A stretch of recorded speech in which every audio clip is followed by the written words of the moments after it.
नमस्कार मित्रांनो, मी सुरेश मुरलीधर कोडितकर यूट्यूबवरील अनवट वाट या चॅनलवर तुम्हा सर्वांचे स्वागत करतो.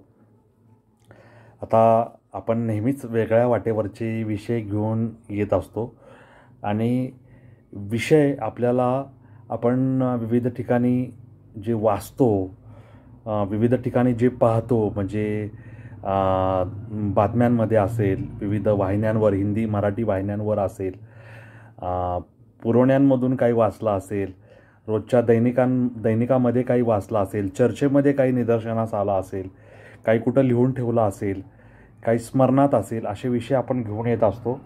आणि आत्ता आपण नुकताच प्रजासत्ताक दिन साजरा केला आहे, गणतंत्र दिवस साजरा केलेला आहे. आणि आपण पाहिलं असेल की आपला जो कर्तव्यपथ आहे तिथे आणि इंडिया गेट, लाल किल्ला या परिसरात जो राष्ट्रीय कार्यक्रम साजरा होतो, म्हणजे ध्वज फडकवण्याचा कार्यक्रम झाल्यावर ध्वजाला सलामी दिल्यानंतर विविध पथकं जे संचलन करतात, विविध राज्यांच्या, केंद्रशासित प्रदेशांच्या विविध केंद्रीय विभागांचे तिथं चित्ररथ असतात, नृत्य असतं, संगीत असतं, असे सगळा बहारदार कार्यक्रम असतो. आणि त्या कार्यक्रमासाठी राष्ट्रपती जेव्हा राष्ट्रपती भवनमधून बाहेर पडून त्या ठिकाणी येतात, तेव्हा त्यांना आणायला आणि न्यायला एक बग्गी असते. आणि त्या बग्गीचा इतिहास मोठा रंजक आहे. म्हणजे आपल्याला आठवत असेल की पूर्वी गाड्यांचं, मोटारींचं एवढं प्रस्थ नव्हतं आणि तेव्हा घोड्यांच्या सवारीच जास्त प्रसिद्ध असायच्या, कारण ते सुलभ साधन होतं. आणि राजे रजवाडे असतील, इंग्रज अधिकारी असतील, ते अशी बग्गीच वापरायचे. तर ही जी बग्गी आहे राष्ट्रपतींच्या दिमतीला, त्या बग्गीला एक वेगळा इतिहास आहे.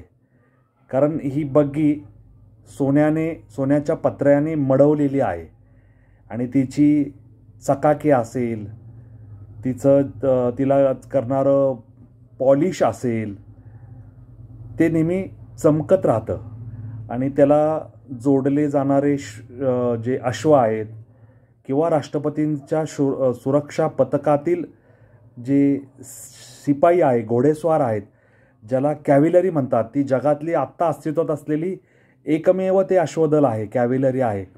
तर या अश्वांची स्वतंत्र निगा राखली जाते, त्यांचा खरारा केला जातो, त्यांना ते चंदी दिली जाते, त्याला दानापाणी असं म्हणतात. तर असं हे मोठं सगळं रंजक आहे त्या 1947च्या काळामधलं. तर ही बग्गी आपल्याला अशी तशी मिळालेली नाही आहे. जेव्हा भारत पाकिस्तानमध्ये वाटण्या झाल्या, फाळणी झाल्यानंतर, त्यावेळेस अनेक गोष्टी आपल्याला अशी ती वाटणी करण्यात आली. म्हणजे घराचे 2 तुकडे पडल्यानंतर भावाभावांमध्ये जशी वाटणी होते तशी ही वाटणी करण्यात आली. आणि जेव्हा ही बग्गी कोणाला द्यायची असा प्रश्न उपस्थित झाला, तेव्हा टॉस करण्यात आला, ज्याला आपण नाणेफेक म्हणतो. तर ह्या नाणेफेक करण्यासाठी भारताकडून ठाकूर गोविंद सिंग आणि पाकिस्तानकडून याकूब खान हे त्या टॉसला उपस्थित होते. आणि हा टॉस भारताने जिंकला. आणि त्यामुळे 1947 पासून ही बग्गी आपल्याकडेच राहिलेली आहे. म्हणजे जी बग्गी स्वातंत्र्यपूर्व काळात इंग्रजांनी नेमलेल्या व्हॉइसरायने वापरली, ती सुंदर बग्गी नाणेफेक जिंकल्यामुळे भारताच्या ताब्यात आली. आणि त्याच्यानंतर ती आजतागायत राष्ट्रपती भवनात राष्ट्रपतींच्या दिमतीला आहे. म्हणजे राष्ट्रपती भवनातून ह्या कार्यक्रमासाठी येण्यासाठी तिचा वापर करण्यात येतो.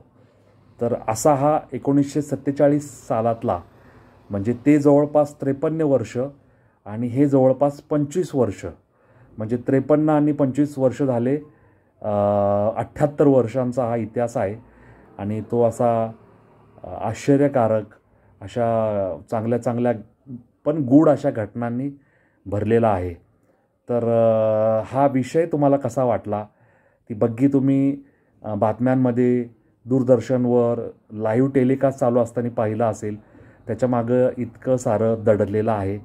आणि असे दडलेले विषय शोधून काढून आपल्या लोकांपर्यंत आणायचं काम आपण अनवट वाट ह्या मार्गावर सातत्याने करत आहोत, केलं आहे आणि करत राहणार आहोत. तर हा व्हिडिओ तुम्हाला कसा वाटला मला कॉमेंट बॉक्समध्ये लिहून जरूर कळवा. ह्या वाटेवर माझ्यासोबत चालायला लागा. आपला प्रवास नक्कीच चांगला होणार आहे असं मला या निमित्ताने तुम्हाला सांगायचं आहे. तर ह्या नोटवर तुम्हा सर्वांची रजा घेतो. धन्यवाद.